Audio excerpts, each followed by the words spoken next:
முழுவதும் வடிந்து போச்சோ, உடனடியாக தேவன் நோவாவிடம் பேசுகிறார்.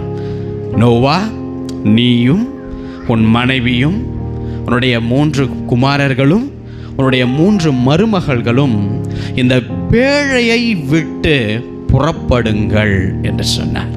நல்லா கவனிங்க, உள்ள கொண்டு போய் போட்டவர் வெளியே வாங்கன்னு சொல்ற வரைக்கும் அந்த பேழைக்குள்ளேயே அந்த நீதிமானுடைய குடும்பம் காத்து கொண்டிருக்கிறது.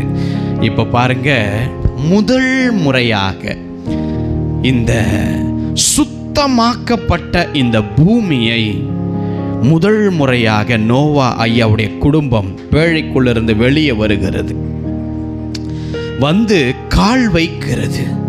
அவங்க செய்த முதல் காரியம் என்னவென்றால், ஐயோ இவ்வளோ பெரிய உலகம், இவ்வளோ பெரிய காரியம் நமக்கு தான், நமக்கு சந்ததிக்கு தான் அப்படின்னு இல்லாமல் அவர்கள் வெளியே வந்த உடனே செய்த காரியம் என்னவென்றால், அவர்கள் ஒரு பலிபீடம் கர்த்தருக்காக கட்டி ஜெபம் பண்ணாங்க. ஆமென். முதல் முறையாக இந்த பூமியிலே கர்த்தருக்காக ஒரு பலிபீடத்தை கட்டினாங்க.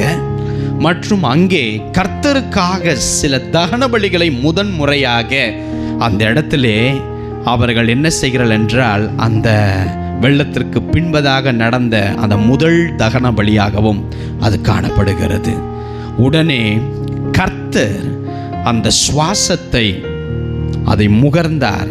அப்போ வேதம் சொல்லுகிறது, தேவன் நோவாவையும் அவருடைய சந்ததியையும் எப்படி ஆசீர்வதித்தார் தெரியுமா? மனதார ஆசீர்வதித்தார். எத்தனை பேர் ஆமென் சொல்றீங்க? ஹல்லேலூயா.